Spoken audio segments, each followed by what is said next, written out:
Well, thank you very much. I hope you can hear me. Is the microphone on? Are you picking up back here?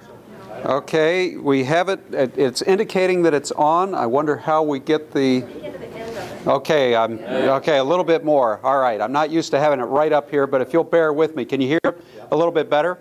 Okay, well, I'm honored to come back. I think I've come back now for 4 years to Grand Forum, and I'm always appreciative of the invitation to address you. I've always found you a lively group. I've always found that you've done your reading.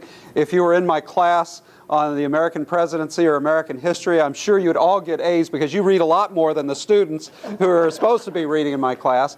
And I would also say that it's a pleasure because I talked to Ralph this morning, Ralph Hauenstein, and I said, "How are you doing, Ralph?" He's coming back into town. And he said, "Well, I'm doing okay." He says, "I'm on the right side of the grass still." Thank goodness. And he says, "I'm just 1 month and 13 years away from turning 110.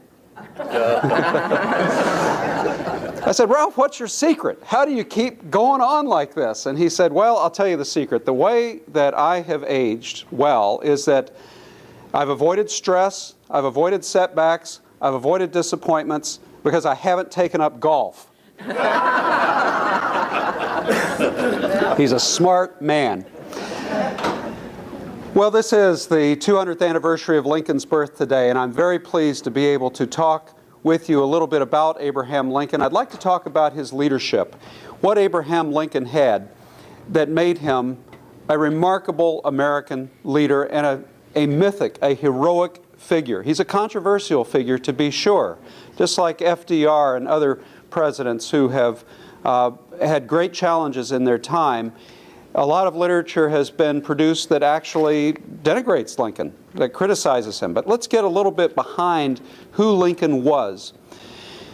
Booker T. Washington made the comment once that you measure a human being's greatness not just by the position they attain at the end of their lives, or by the end of their lives, because you have to look at the starting point. What obstacles did they overcome to get to the place where they are? That's how you measure a person's life.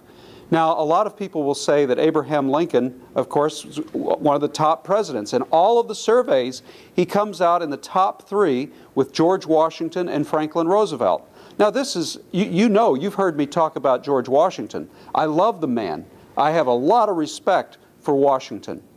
Washington starts out in life, though, you know, in the Virginia gentry, and he rises from, say, here to get to the presidency, and then sustains a brilliant presidency to establish our country. No question. Give him all the credit. And I would certainly not denigrate other presidents. For example, if you look at George H.W. Bush, Bush 41, his father was a senator, and he was able to rise in the political class and the New England aristocracy from, say, here to get to the presidency. And so it is with John Quincy Adams, whose dad had been president, and with Benjamin Harrison, whose grandfather had been president. We respect, we admire these individuals who are able to rise to get to that point in life. But now take an individual who comes from a dirt poor, poorer than poor background, somebody who is on the frontier in Kentucky and then Indiana and then Illinois, who has no benefits of political connection, no wealth behind his name, not a great name, whose mother was probably claimed that she was an illegitimate daughter of some Virginia aristocrat. Take that combination and look at the rise then from down there all the way to the presidency by the time he's in his early 50s. Now go back to the Booker T. Washington quotation. Measure the obstacles a human being has overcome to get to the heights. Now you're talking about true greatness. True greatness. That's not to take anything away from Washington, Adams, Harrison, Bush. But it's just to say that in perspective, if we take a step back and really look at where Abraham Lincoln came from, it is a miracle that he became President of the United States of America. What's the first thing you would notice about Abraham Lincoln if he were to walk into a room like this? I think the first thing you would notice is that he's tall. But what would your first impression be after you notice that he's tall? He was ugly. We didn't want to say it. He was, by his own admission, one of the ugliest human beings he knew. People who had accused him of being two-faced, he said, well, why would I be if I were two-faced, why would I wear the face that I've got? He knew how to make fun of his ugliness. But he was tall, he was ugly. The first thing you would notice about him is that he would have a presence. Now, it's not like the presence of a George Washington. Let's be clear about that. Let's put Lincoln in a little bit of perspective here. Washington is one of the few human beings, apparently, who walked this earth, who commanded unanimous assent that he should lead a group of people. When Washington walked into a room, he was often the one that people would say unanimously, there's our leader. And we know, we have the evidence of this again and again, because Washington was chosen to lead the Continental Army. He was chosen to be the president, chosen unanimously to be the president of the Constitutional Convention of 1787.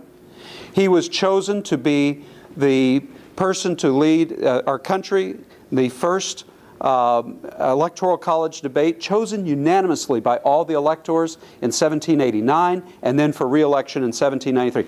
Chosen unanimously to lead us. That's Washington.